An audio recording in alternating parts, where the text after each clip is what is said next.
Ladies and gentlemen, welcome back to another episode here on European Confessions. The following story that you're going to be listening to, it was sent to me by one of our brothers, and this is a translation of that message. The message reads like this. Hello, Brother Nashi, how are you? Can you please post my own story as hidden identity? I did all of these rituals because of my other friend. I ended up joining this brotherhood because of my friend.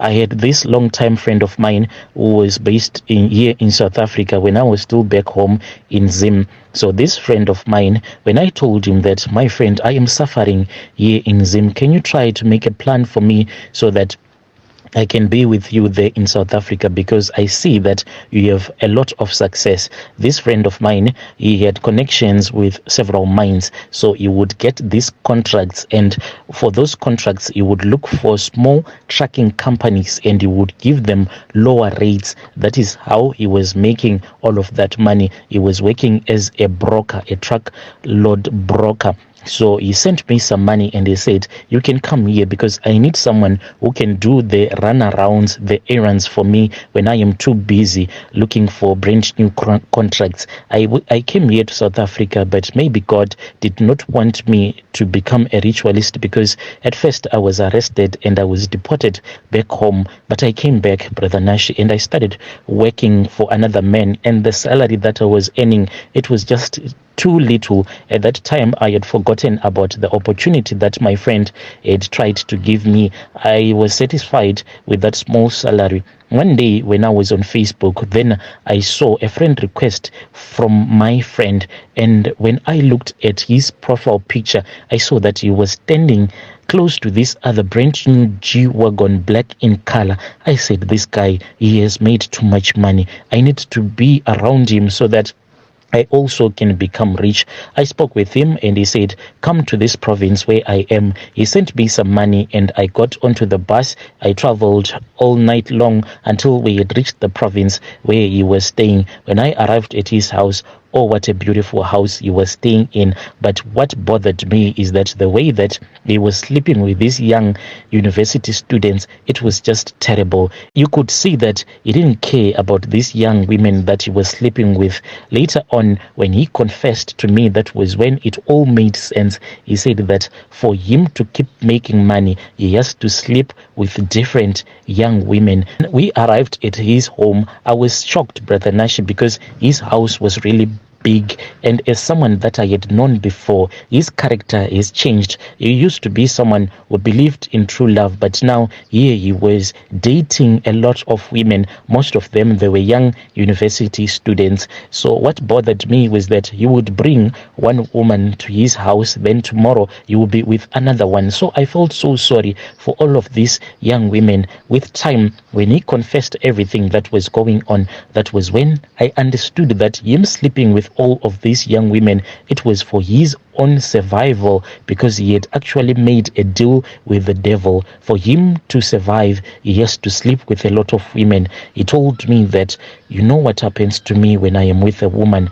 I said no. He then said that my manhood, it transforms itself, then it becomes a monitor lizard. So when I am having intercourse with these women, what they don't realize is that everything that will be happening in the spiritual world, it will be very different from what they will be seeing in the physical world.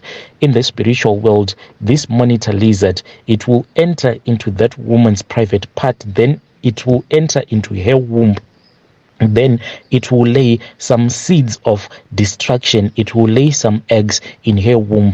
Whomever she will sleep with, any man that will sleep with the spirit of poverty will follow him and his bloodline forever and ever. This is how he was spreading the spirit of poverty. Brother Nashi, by the time that he told me all of this, I had already joined the brotherhood. It then happened that his bank card, like he had linked me to his own profile, so I was now able to go and fix his own banking profile. I then went to this other bank. When there was a problem with the banking app. Whilst we were there, then there was this colored woman who was busy sorting up everything that was wrong. When she looked at the bank balance, there were millions and millions of rands in that running balance. She then asked me what type of a job were we doing. I then told her that we are into this business of finding mining contracts for different trucking companies. She was impressed. When I saw that indeed she was impressed, I then took that opportunity, because all of my life,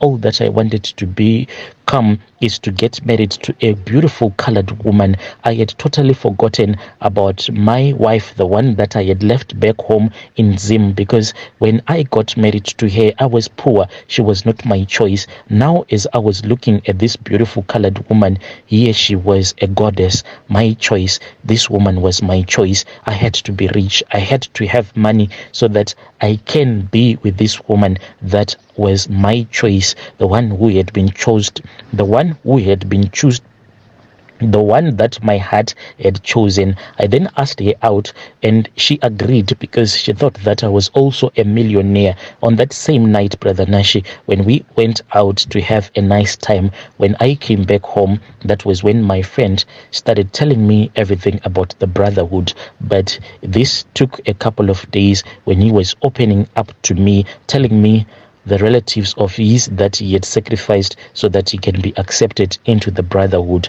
I was then taken to the Grandmaster. When I was taken there, I was then given an egg. I was told that I had to mention the name of that person that I wanted to sacrifice. By the time that I would be smashing the egg, then it meant that the soul of that person that I would have called out her name will be called into that shrine so that she can be sacrificed. I called out, Brother Nashi, the name of my wife, the one whom I had left back home in Zim, because I wanted to be with this beautiful colored woman.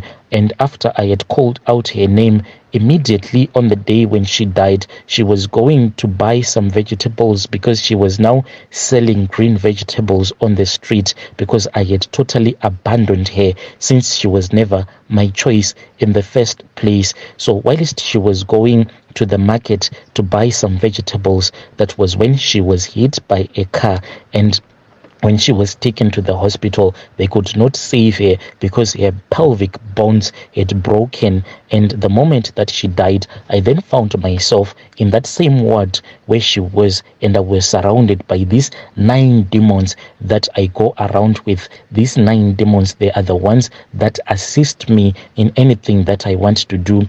Those demons then told me that I had to get on top of my late wife's dead body, and I had to strip her naked, and I had to sleep with her corpse. As I was sleeping with her corpse, this meant that I was being accepted in the dark world. When I was about to come, they told me to pull out of her dead body, and I stood right next to her hospital bed. Then I started to masturbate myself, playing with my manhood.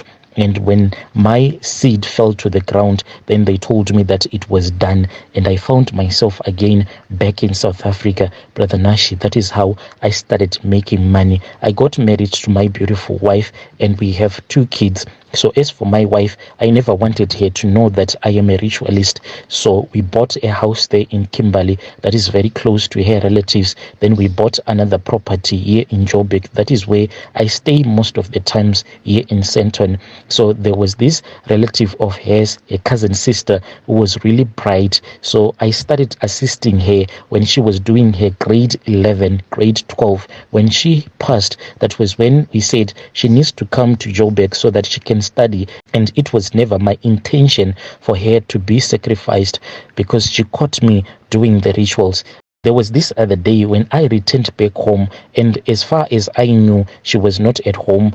I'm talking about my wife's cousin sister. So when I saw that there was no one, already I had called my maid, and I had told her that she was supposed to return back to her location to be with her kids. I wanted to be home alone because it was time for me to perform my rituals. The way that I perform these rituals, I'll be making love to the spirit of my wife. So thinking that I was home alone, I immediately went upstairs and I started preparing the items, setting up the altar in my bedroom. I took these other fabrics that I hang on the walls, as well as some of them I just lay them down on the floor. Then I stripped myself naked as I was calling the name of my late wife, the first one that I sacrificed. She came, Brother Nashi. She was wearing those same clothes that she died wearing, those hospital nightgowns that they give to the sick people that they would have admitted in the hospital. So she was actually bending over. So we were doing it dog style. But what happens is that someone who won't be seeing me in the spirit, if they would walk up on me, they will see that what I'll be doing is that I'll be playing with my manhood, because they won't be able to see the spirit of my wife. But as for me, I would actually see myself making love to my own wife. This was what was happening. Then my wife's cousin sister, she came upstairs without calling out my name. When she saw that the bedroom door was opened, she then came to the bedroom. Then the next thing that I heard was that, "What are you doing?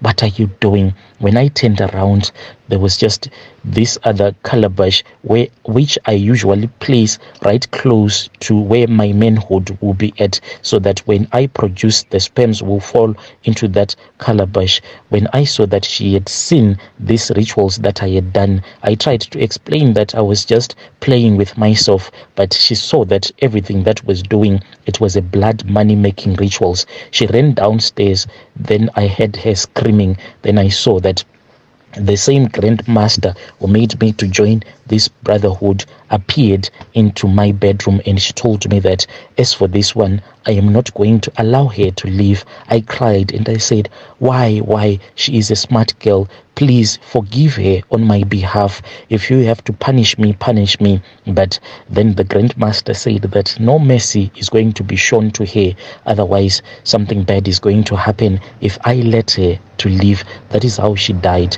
I then offered her my own sports car. She was even surprised. But when she went out with her friends to the club where they were going to hang out, she never returned back, because I knew that this is what was going to happen. She passed away, Brother Nashi, and this was my second sacrifice. Now I am scared. As for my wife, I love her with all of my heart. Me and her, we have other kids, and I do not want to sacrifice anyone amongst my relatives. I do not want this life anymore. Dear listeners, right there was a message that was sent to me by our dear brother. Your people are making money out there. Imagine just having a couple of millions in your bank account. And why is it, men, the moment that you become millionaires, you look at your wives and you say that she was not my choice? Your strange things do happen in this world.